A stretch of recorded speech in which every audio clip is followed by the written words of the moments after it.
Intervención del asambleísta por Loja, Joana Ortiz, quien rechazó lo ocurrido en la Casa de la Cultura, sede nacional en la ciudad de Quito, acto que dijo fue ilegal e ilegítimo. Es fundamental que se investigue la actuación de ministros y que la Asamblea Nacional tome decisiones en el marco de sus competencias. Ya tenemos en pantalla y escuchamos al asambleísta Celestino Chumpí. Antes de iniciar con mi intervención, porque no quiero hacerlo largo, simplemente quiero que se lea el artículo 425 de la Constitución de la República del Ecuador. Por favor, señorita presidenta. Proceda, señor secretario, por favor.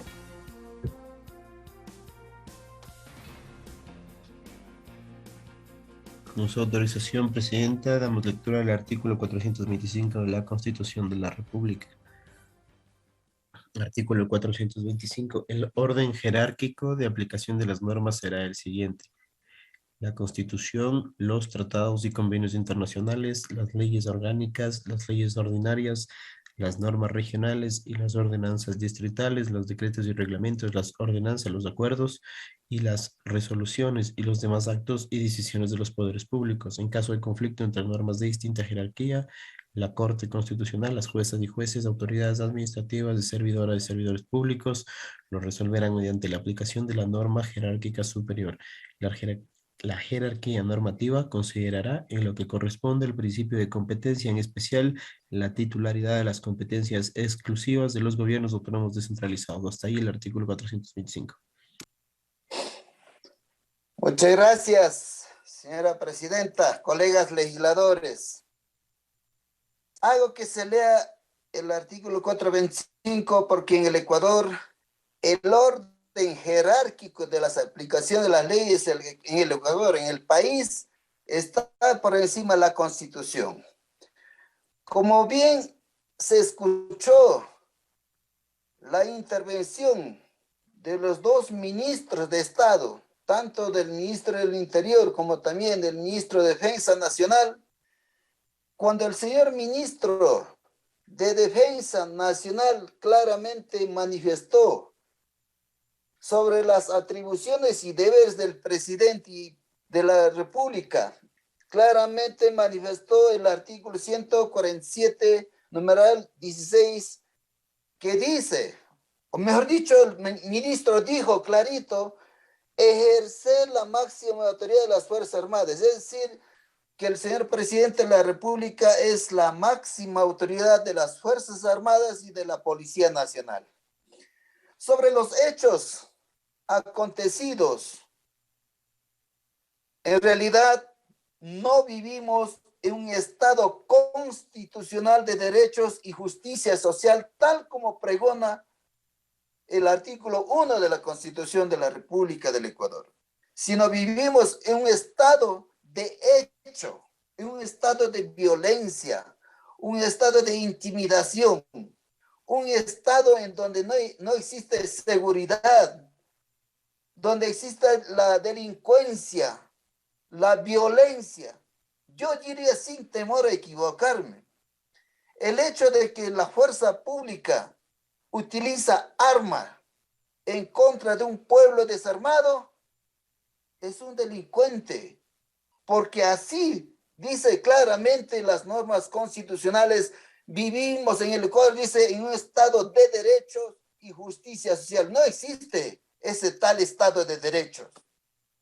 Simplemente quiero manifestar lo siguiente. El artículo 159 de la misma Carta Magna, Carta Constitucional, inciso segundo, claramente manifiesta que las autoridades de las Fuerzas Armadas y de la Policía Nacional serán responsables por las órdenes que impartan. La obediencia de las órdenes superiores no exime de las acciones que las ejecutan. En este caso, señora presidenta, colegas legisladores, si un militar o un policía de rango inferior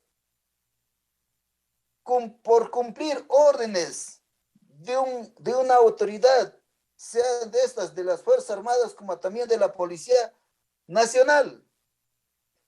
Son responsables ellos que ejecutaron el disparo y mataron a los ciudadanos inocentes. En este sentido, digo como legislador, haré los máximos esfuerzos posibles a fin de que se investigue este caso para que se encuentren a los responsables de estos hechos suscitados. Quiero manifestar, no solamente es en este gobierno, quiero decir claramente, cuando estuvo el presidente de la República, el expresidente Rafael Correa, digo con toda la frontalidad, cuando asesinaron a Freddy Taiza en Cantón Gualaquiza, mi cantón, José Tendeza, Bosco Bizuma, cuando asesinaron las Fuerzas Armadas al señor Freddy Taiza, ese caso quedó en la impunidad. Y allí, ese día, la fecha no recuerdo, pero ya tengo oportunamente también, pediré explicación al señor ministro, porque todo informe debe estar reposado allí. Ese día, cuando asesinaron a Freddy Taiza, yo fui víctima de una amenaza de más de 20 militares. 20 militares rastrearon el fusil y me apuntaron. Y allí yo me pronuncié, señora presidenta, colegas legisladores, bajen las armas, carajo, discúlpenme el término que utilizo. Yo les decía, bajen las armas, y gracias a un sargento que hoy no lo voy a mencionar, gracias a un sargento Schuar, que estuvo en esa patrulla, salió al frente y dijo, doctor, quiero hablar con usted de esta situación que estamos viviendo en estos momentos. Y por ahí, gracias a ese sargento, salvé mi vida. Entonces, hoy, la misma consigna que se vivió en un estado de violencia, de intimidación, de persecución, se está viviendo en este país. No podemos permitir por nada. No podemos los legisladores ser cómplices de estos acontecimientos, quedarnos callados. Tenemos que hacer de que se respeten los derechos que asisten en un estado de derecho y justicia social, tal como pregona la Constitución de la República del Ecuador. Una vez más, quiero terminar con mi intervención. A todos los camaradas, a todos los excombatientes que están viéndome a estas horas de la noche, están siempre atentos de cooperar con la justicia, están atentos para ejercer este real Estado de Derecho. Estamos nosotros para hacer cumplir las leyes. Nosotros como legisladores, si no hacemos cumplir estas leyes, somos cómplices. ¿Por qué razón? Porque no estamos garantizando lo que se llama el derecho a la seguridad jurídica. ¿Qué significa el derecho a la seguridad jurídica?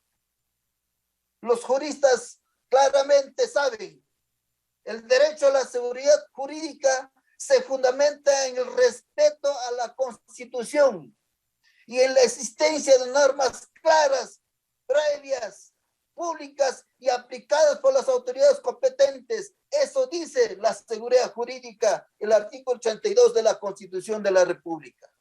En ese sentido, como legislador de Morona Santiago y como presidente de la Comisión de los Gobiernos Autónomos, hago un llamado para que se garanticen las leyes en el Ecuador. Una vez más, repito, colegas legisladores y señora presidenta, oportunamente yo presentaré algunas pliegos de preguntas en la cual formularé mediante escrito para que las autoridades que hoy están ausentes, a lo mejor mediante escrito me den contestación a una serie de inquietudes o preguntas que voy a formular para que sean respondidas conforme a derecho me asiste.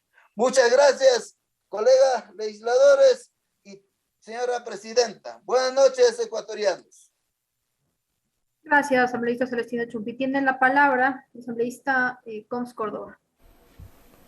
Escuchamos la intervención del asambleísta Celestino Chumpi, representante de la provincia de Borona, Santiago. Indicó que vivimos en un estado de derecho y justicia, pero esto fue vulnerado durante las protestas. Manifestó